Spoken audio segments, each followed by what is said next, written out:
আমি যখন আজকের ভয়েস ওভার দিচ্ছি মনে হচ্ছিল যে কয়েক হাজার বছর পরে আমি ভয়েস ওভার দিচ্ছি, কারণ এখন আমি একদমই অ্যাক্টিভ না পেজে, কিছু ব্যস্ততার জন্য। বাট আমি এখন থেকে রেগুলার ব্লগ আপলোড করব ইনশাআল্লাহ। তো আজকে সারা দিনের জন্য বাইরে ঘুরতে যাব, কোথায় যাব সেটা আমি সম্পূর্ণ ভিডিওতে জানিয়ে দেব। তো ওয়েলকাম করছি নতুন একটা ভিডিওতে। আসসালামু আলাইকুম। সারাদিনের জন্য যেহেতু বের হব, রেডি হয়ে সেটিং স্প্রে দিয়ে মুখটা ফেসটা লক করে দিলাম যাতে মেকআপ একদমই নষ্ট না হয়।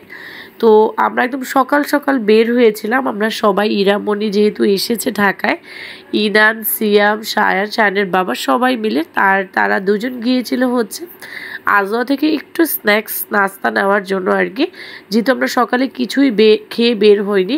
আর ইরান এখানে খুব রাগ হয়ে যাচ্ছিলো, মনে এইটারও কেন ভিডিও নিতে হবে। যাই হোক, আমি যেহেতু ব্লগ করি ছোটো ছোটো সব কিছুরই আমার একটু ভিডিও নিতে হয়। আর আমরা দিয়াবাড়ি দিয়ে যাচ্ছিলাম। আমরা ফার্স্টে যাব হচ্ছে ফ্যান্টাসি কিংডম, তারপরে অনেকগুলো প্ল্যান ছিল আসলে, আর টায়ার্ডনেসের জন্য কোথাও যাওয়া হয়নি, জাস্ট জাহাঙ্গীরনগর গিয়েছিলাম।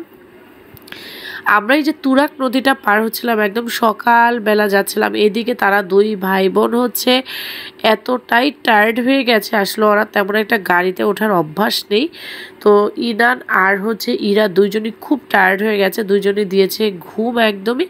এর মধ্যে আমরা ফ্যান্টাসি কিংডম চলে আসলাম। কত বছর পরে যে ফ্যান্টাসি কিংডম গেলাম আর সোহেলের সাথে, এটা আমার প্রথম যাওয়া ফ্যান্টাসি কিংডম।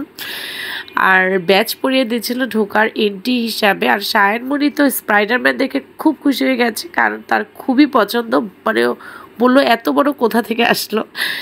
দেন হচ্ছে পপকর্ন নিয়ে নিলাম, আমার খুব পপকর্ন খেতে ইচ্ছা করছিল, এত সুন্দর স্মেল আসছিল। দেন হচ্ছে নিয়ে আর বাকিরা হচ্ছে রাইডে ওঠা শুরু করলো। আমার তেমন একটা রাইড পছন্দ না, আমি উঠিই নেই। রাইডে উঠলে আসলে আমি অসুস্থ হয়ে যাই।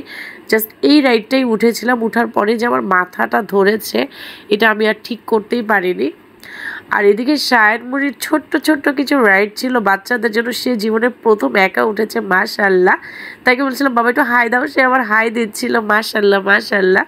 আমার বাচ্চাটা প্রথম কোনো রাইডে একা উঠেছে। আস্তে আস্তে বাচ্চা দেখতে দেখতে বড় হয়ে যায়। আর এদিকে ছোট ছোট মানে কিছু রাইড ছিল। সায়ন তো তার বাবা ছেলের ছবি তোলার জন্য পুরা বলছিল বাবা আমার দিকে তাকাও, বাবা ছেলে ছবি তুলছিল কিছুক্ষণ। আর এদিকে ইরামণি হচ্ছে সায়নকে নিয়ে যে সায়নের যে ছোট ছোট রাইড আছে কিছু, এগুলোতে উঠছিল। তো এগুলো হচ্ছে ইরামণি সায়নকে নিয়ে উঠেছে। দেন হচ্ছে আমি দেখলাম যে রোলার কোস্টার, সবচেয়ে ভয়ঙ্কর রোলার কোস্টার। আমি এই রোলার কোস্টার একবারই জীবনে উঠেছি, একদম চোখ বন্ধ করেছিলাম। লাস্টে যখন বন্ধ হয়েছে তখন চোখ খুলেছি। মানে আমি এত ভয় জীবনে পেয়েছি, আমি কোনো দিন এত ভয় আর পাইনি। এরপর থেকে আমি আসলে আর কোনো রাইডেই উঠি না, টোটালি আমি কোনো রাইডেই উঠি না। এই লাস্ট মানে রোলার কোস্টারে উঠেছিলাম, আমি খুব ভয় পেয়েছিলাম। এখানে একটা দেখলাম যে মিউজিয়ামের মতো করেছে, এখানে হচ্ছে ঢুকলে যে সাদা ড্রেস পরলে একদম সাদা ঝলমলো হয়ে যায়।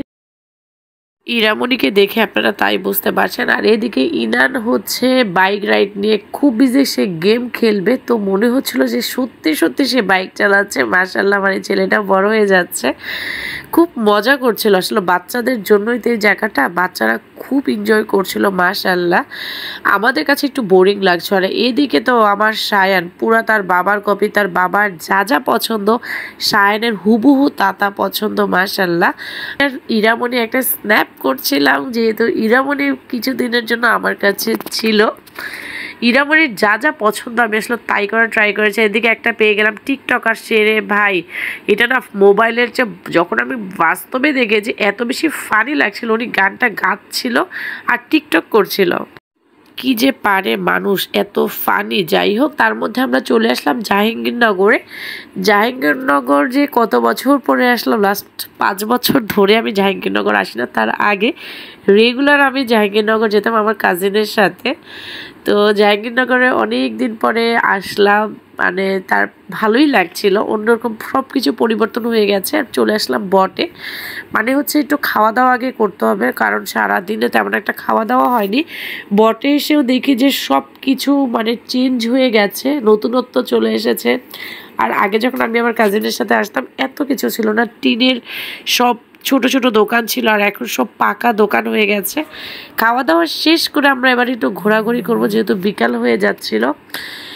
আর এর মধ্যে তো আমরা এখান দিয়ে রিক্সায় করে ঘুরছিলাম যে আগে চলো হচ্ছে ক্যাফেটেরিয়াতে যাই, মুক্তমঞ্চে যাই, মুক্তমঞ্চে যে কিছু স্ন্যাপ ভিডিও করব আর কি। তো এখানে হচ্ছে আমরা এই যে মঞ্চটা, এখানে হাবিবা একবার তার বার্থডে সেলিব্রেট করেছিল, খুব মজা করেছিল আমরা রাতের বেলা, মানে অনেক মজা। আমি ছোটো ছোটো কিছু ভিডিও ক্লিপ নিয়েছিলাম। আর এখানে হচ্ছে ক্যাফেটেরিয়ার এখানে তারা হ্যান্ডমেড কিছু প্রোডাক্ট সেল করছিল যেগুলো আগে কখনোই ছিল না। আর এসে দেখলাম যে একটা মঞ্চ নাটক হচ্ছিলো, প্র্যাকটিস হচ্ছিলো আর কি। তো আমি একটা ক্যামেরা বন্দি করে ফেললাম। মঞ্চ নাটক না আমার আগে কখনো এত ভালো লাগতো না, যখন আমি জাহাঙ্গীরনগরে দেখেছি তারপর থেকে মঞ্চ নাটক আমার খুবই ভালো লাগে। মানে আপনারা যদি লাইভ কখনো দেখেন আপনাদের কাছে আরও মজা লাগবে, ইন্টারেস্টিং লাগবে যে তারা কি করতে চাচ্ছে। এটা যখন বোঝার ট্রাই করবেন বুঝতে পারবেন, তখন খুব মজা লাগবে এটা দেখে। আর এই তো মুক্ত মঞ্চ। দেন হচ্ছে আমাদের যেহেতু সন্ধ্যা হয়ে যাচ্ছিল, একটু পুরো হলটা মানে জাহাঙ্গীরনগরটা একটু ঘোরাঘুরি করব। আর লাস্টে না মোবাইলের চার্জ ছিল না, যার জন্য ভিডিও নেওয়া হয়নি। আমরা সন্ধ্যার দিকে সুন্দর সুন্দর মানে মজার মজার পিঠা খেয়েছিলাম, পাটিসাপটা, চিতই পিঠা, মানে এরকম অনেক পিঠাই খেয়েছিলাম যেগুলো আর মোবাইলের চার্জের জন্য ক্যামেরাবন্দি করা হয়নি।